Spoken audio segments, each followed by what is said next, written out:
I'm James DeGale, and I'm a fighter by trade.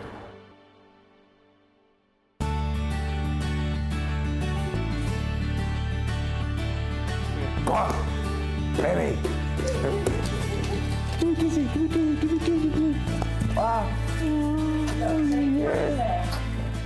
When you were a kid and started boxing, how old were you when someone told you were a special boxer?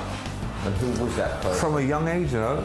How old, do you remember? So, from when I first started, I went to Trojan ABC, and my first coach, Phil Pearson, I ain't seen him for years now, but my coach, Phil Pearson, he said, yeah, he said, you're the nut. He said, yeah, he said, you're gonna go far. And like, I was like one of the favourites in the club. And the way he used to give me special treatment, I used to take me to boxing shows, I used to go with all the older boys, and I used to love it. And from then, yeah, and I went to Dow Youth, and it was the same there. Mickey Delaney used to say, no, you're good, James. Like, he used to give me praise. And yeah, but if I'm being honest, I didn't really take boxing serious until I actually got picked to box for England. How old was that then? That's mid-teens? My first international was at 15. 15, yeah. But then when I got picked to box for young England, it was about 16, yeah. But I didn't take it seriously until I boxed for England. I went away on a tournament and I got to the final and I boxed some Italian guy I boxed some Lithuanian and I lost, but it was a good close fight. But after 2 rounds, I was unfit, I blew up. And after that, I thought, you know what, I need to take this seriously. If I'm gonna go somewhere, if I'm gonna try and go to the Olympic Games, I've got to knuckle down. And that's exactly what I did. I've been around for a while now, obviously. Been on the squad, must have been about 9 years ago, 10 years ago. Yeah, on the squad with all the boys. I do, it's crazy. Obviously the thinning on my hair, yeah, it's a telling. Does it hurt you going thin? It does, man. It's honestly, it really drives me mad. And I was in denial, as I said. I was in denial. I thought I wasn't going thin. It was him, Danny Price. He said to me on the squad one day, he went, you're going thin, chum. Look, you're going bald. I was like, I'm not, don't miss you. But now as the years gone on, I'm going, but I want to get the hair transplant anyway. Do you miss all that environment, the squad? I do. Because you just raised talking about them. No, I really do miss all that. Obviously, the team bonding and the relationship we had up in Sheffield was fantastic. We had a brilliant squad as well. It was me, Frankie Gavin, Stephen Smith, David Price, Tony Jeffries. Mate, our team was the bollocks. And all went to the Olympics, most of it? All went to the Olympics, yeah, majority of us. Stephen should have gone. Stephen should have went, yeah. He just missed out. Who else missed out? Danny Price just missed out. Calab Truax we had as well. Billy Joe Saunders. The team was like, yeah, the proper team. I think out of the team that went, me, Billy Joe, and Calab Truax, they're all world champions. We're all world champions. So we've done well. What was Billy Joe like on the squad? He was the clown. He made everyone laugh. Do you know what? I couldn't even tell you some of the stories on camera. You know what I'm saying? He was that bad, but no, he was a character. And no, he was wicked, Billy Joe. And you was the one that won the gold medal? Yeah, I was the one that come through. I was 80-1 underdog in that. You know what I'm saying? Like going into the Olympic Games, people weren't even really looking at me to win the medal. Pricey, weren't there, a lot of people? Talking about Pricey, and then he lost in the semis, and I went on, but I knew something special was going to happen at Olympic Games, because when I got there and the way I was feeling, and after I beat Artiev, he was the reigning Olympic champion, after I beaten him, I was like, do you know what, I could do this. But I was just happy with a bronze. Going to the Olympic Games, yeah, I was happy. When I got that bronze, it didn't matter if I lost or whatever. Really? But yeah. Like, I was just thinking, yeah, I'd get a bronze, I'd come back, I'd turn over, I still earn some good money and try and win a world title. What was harder, winning an Olympic gold or becoming #1 in the super middleweight division? The Olympic gold, because people don't see, it weren't just the Olympic Games, it was the build-up for 4 years. I lost about 6 or 7 times prior. Really? Yeah, like traveling more so the guy beating the final, he beat me twice before that. Artiev beat me twice before that. So two of the people that I beat in the Olympics already beaten me twice, like the year before. So as I say, like, it's crazy what I done in the Olympic Games and went there and performed. Went mad. It's madness. But yeah, and as I say, when I hold it close to my heart, Olympic Games, it's the biggest show on earth. You know what I'm saying? You dream of going to Olympic Games, boxing as an amateur, travelling the world. I went there and smashed it. What about your mum and dad's influence on your career? You said there you had a good family behind I had a brilliant family, yeah, no, my mum and that. My mum and dad, yeah, as I say, they're the most important people and most important people to me. They're like, yeah, they just do everything for me. They've guided me, they've looked after me, looked after my money, everything I've earned, they've advised me. So I've done well. Yeah, if it weren't for them, I don't think I'd be in this position now. And your sister who looks after you now? My sister, she just does everything for me. I ring her and she'll do anything. So she cooks for me in camp. She does all my bits and pieces. She comes around, tidies my house. I ask her to do something, she does it. She's basically she's my PA really. You know what I'm saying? I ring her and she's there on hand. So she's great. Listen, I've got a good little team. You know, I've got no hangers on. My mum and dad won't allow that. I won't allow that. But yeah, and that's it. I've got a small team, and that's it. I really got a mum, dad, my advisor Al Heyman. I've got my sister. I've got my coach Jim. I've got my best friend Joe. That's it. And as you say, Rich, I'm Rich. Yeah. Richard the press man, eh? Yeah, Rich is my team, yeah? Team chunky. I need to see Richard though. He always wears a shirt with his jeans. He's got to start wearing one of those vests. I know the team, so I know. He's got to wear one of those vests. At your public workout in a couple of weeks, he's got to walk out with one of them. Yeah. We're making. We get money. Are you one of those fighters who like few people around you in camps? You get others that like hundreds of people around them. I have certain days. Some days I can be alright myself and be chatty, be bubbly, be talkative. And some days I don't want people to speak to me. I don't want to hear nothing to my ears. Don't ask me stupid questions, small talk. I just want to be by myself. And Joe and that knows it, my best friend.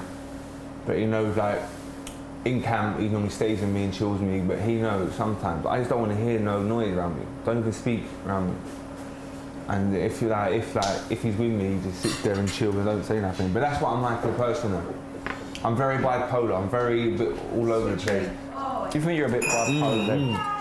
In a good way, I'm not mentally ill, I'm like that, but especially when I'm training in camp now. Well, as Joe said, he knows I'm serious, he knows I'm in camp, he knows I'm in fight mode when I'm like that. You're with him maybe more than anybody then. If you stand with you just go to your room and have a kip or just like leave him? Even be in the same room, but once they're working each other. You just know when it's time. Yeah. Do you know in the morning when you get up, this is the day we can have a joke, and this is the day? Yeah, or randomly I'll just make a joke and he's in that sort of mood. It just depends really. There's a lot for him to think about. I must drive them mad. I must drive them mad. Do you still love boxing as much as you did when you first turned professional? Are you thinking now, I'm on that home stretch, let's just cash in? No, the hunger's still there. Remember, Steve, you don't remember. I'm not. No, I'm sure. It's just the love you had when you won the gold. You don't remember, this is the only thing I know. It's the only thing I can do. Remember, I left school in year 9. I've had one job, but I left there. I was too raw. I was a plumber. I went to college for 6 months, but I didn't last long there. Yeah?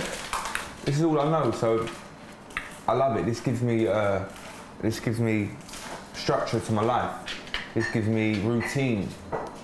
Listen, when after my fight, I have 2 weeks off and I'm bored. I'm pestering my mum, I'm pestering my friends, you know what I'm saying? Because I'm bored, there's nothing to do. So I need boxing in my life. And boxing's been extremely good to me and I love it. But no, I'm still hungry, man. Listen, I've only won one world title and I ain't earned enough money yet. Simple. I'm obviously set my life up now. I'm nice, but I'm not finished at all.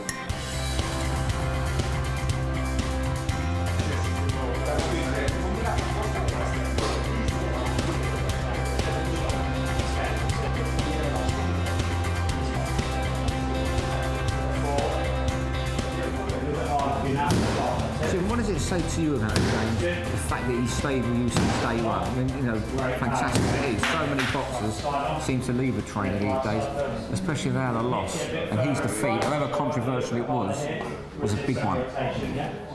Laurie, he knows what we do. Like, James is a smart character. He knows what we do, he knows what he goes through. He knows the situation. And unlike most fighters who just go, well, what my fault? He's just said, listen, we're in it together, we've worked hard, we've done everything we could do. And yeah, so he's the most loyal fighter I've ever trained, ever.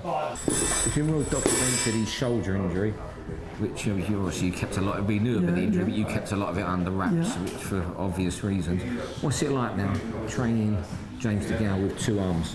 You know, the thing is with James is he's fearless, he's very, very, very, very, very dedicated to his sport and his profession, and he's gone into contests against guys at the level he was boxing at as a one-arm soldier, literally. And it's only because he's so good and so talented that he can get away. But it's not until he's had it done and it's all been sorted, and then you watch him train now, and you watch him spar, and you watch him do things, that you realise everything he was saying, the significance of it, just looks different class. And I can't say highly enough until you watch him box things next fight, but people can be very surprised what he's like with two arms. It's different, absolutely different class. And your shoulder's okay now? Do you know how nice it feels? I can just like, jab, double jab, poke off my jab, bam, oh. Do you know what was wrong with my shoulder, Steve? Sorry, I'm getting very... Go on. Listen, I had a 180-degree tear around my shoulder, yeah? My AC joint needed stabilising, yeah? So they needed to anchor it up, yeah? Because it was broken, it was like all like, it was mash up. And then in my rotator cuff, I had a tear as well. Mash up. The actual surgeon said, because I said to him about the recovery, and he said the recovery will take 6 to 9 months. And then I said to him, how long would it take, like, if it was me? He went, if it was you, I would give you the operation. Really? He said, you'd only give this to a professional sports person, like a rugby player or a boxer, because he said, I wouldn't give you it. They just have to live with it and take pain. And the way I've healed, Steve, Steve, the way I've healed, it's amazing. It's amazing, crazy. He heals brilliantly. So after I'd had my arm in a sling for 3 weeks, yeah, when I first took my arm out, I was like, I'm not boxing at the end of the year. Couldn't even lift it still. And it's crazy. 6 months on, well, 5.5 months on. That's because you're impatient. He thinks everything's going to happen like that. And the thing is, he said, it's not until a year where we fully healed. That's what he said. And there you are. So here I am. Months and later. It's not fully healed, and I'm still banging people and still can throw it now. It's crazy. But yeah, so I'm happy, man. I'm in a good place. I'm in a good place at the minute. It's good. Mind, body, and soul.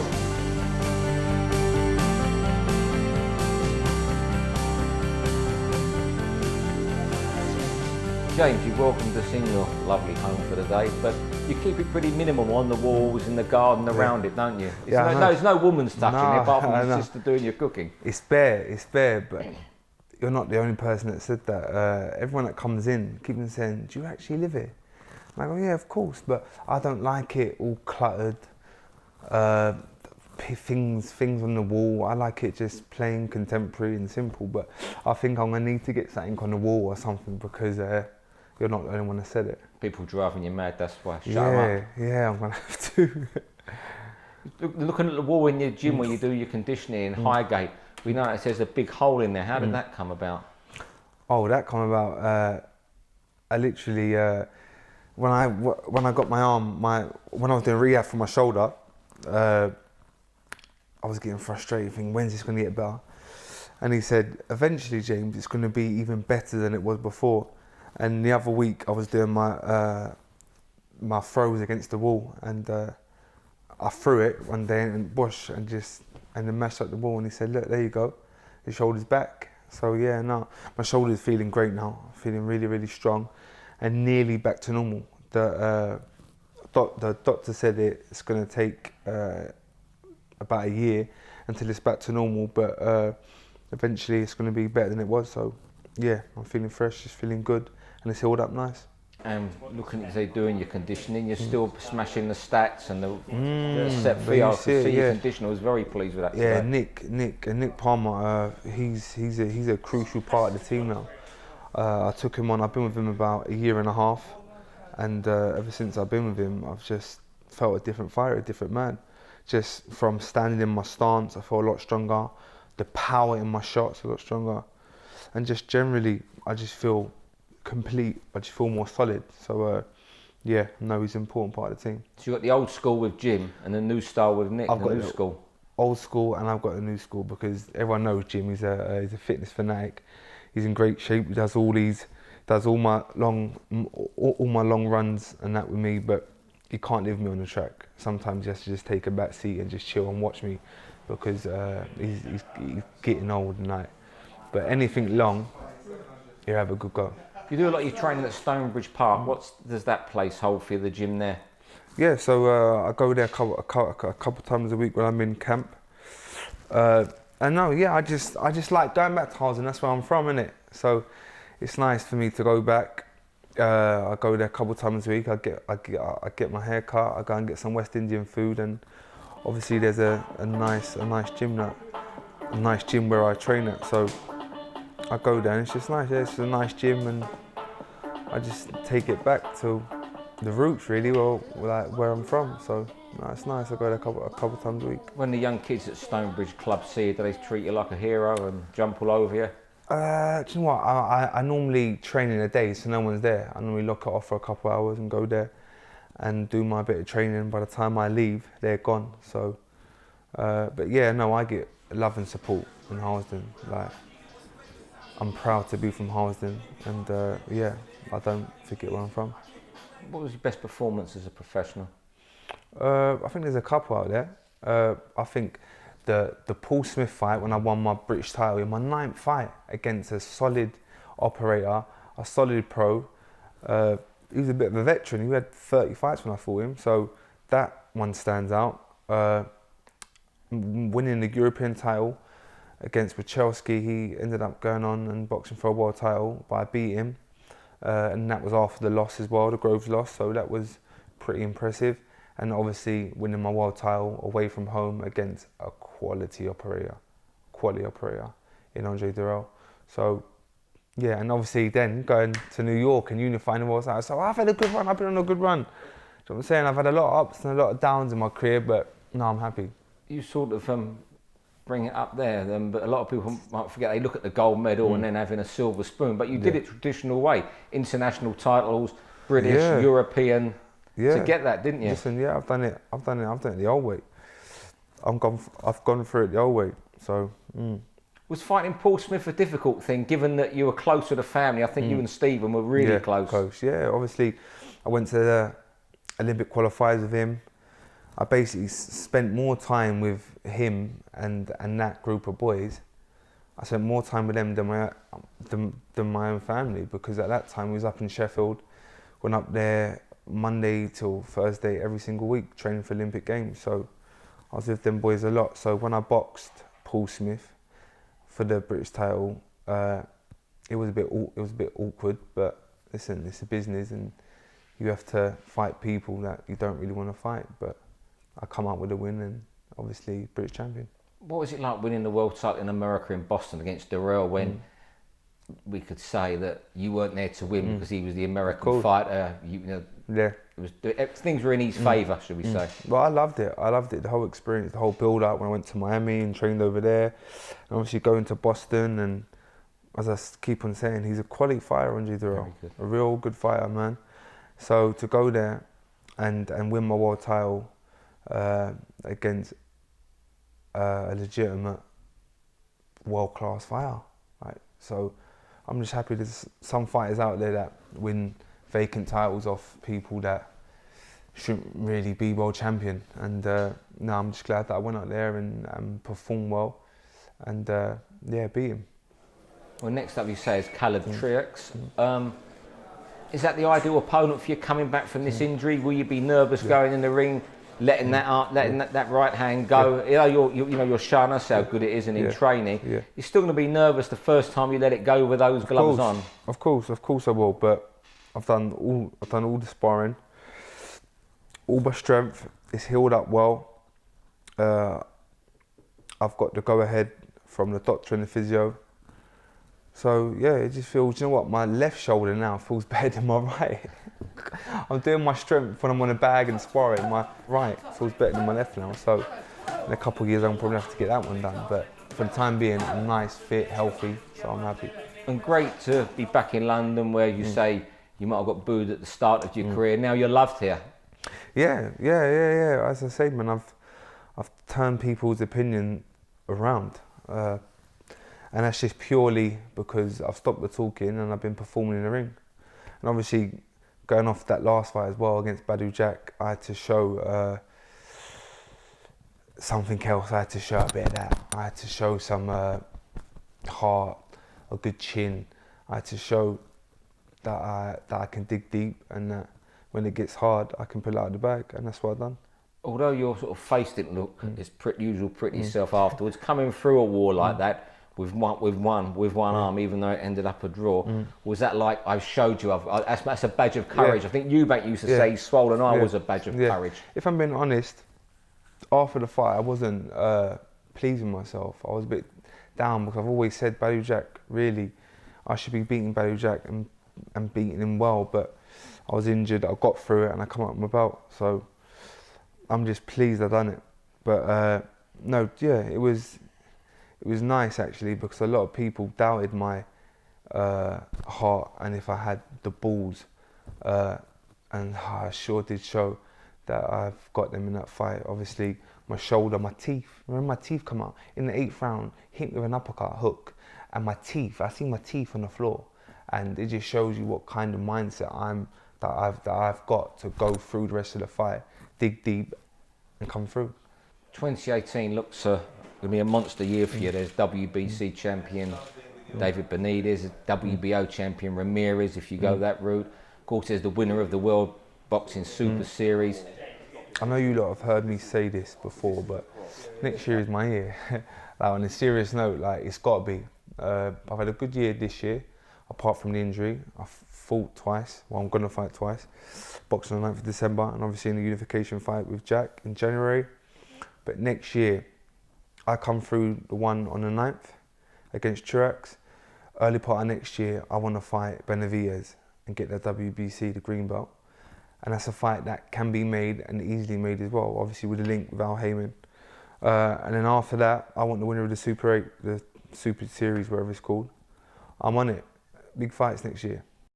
The rivalry with George Grosz, it goes back so long. What was it the first thing where you didn't see eye to eye? I just remember we were from the same amateur club. DeGale. And I think the rivalry, the competition in the gym. Remember, I was basically the main man in the gym, basically, and George Grosz was coming up. He was a good, strong young man, and it was just competition really. And obviously we went in the ABAs together, and he beat me on a majority.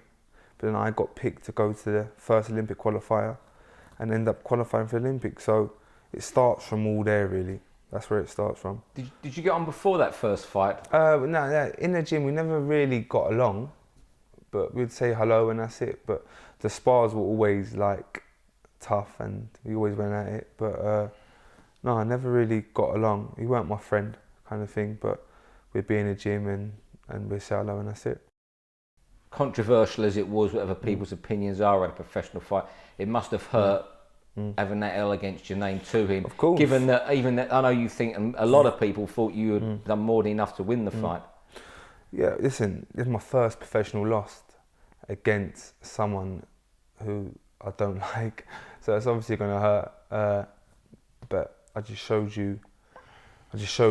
what kind of character I am, because I went through some hard times. You know what I'm saying? Around that time, it was pretty dark. But I come through the other end and showed you that the cream always rises.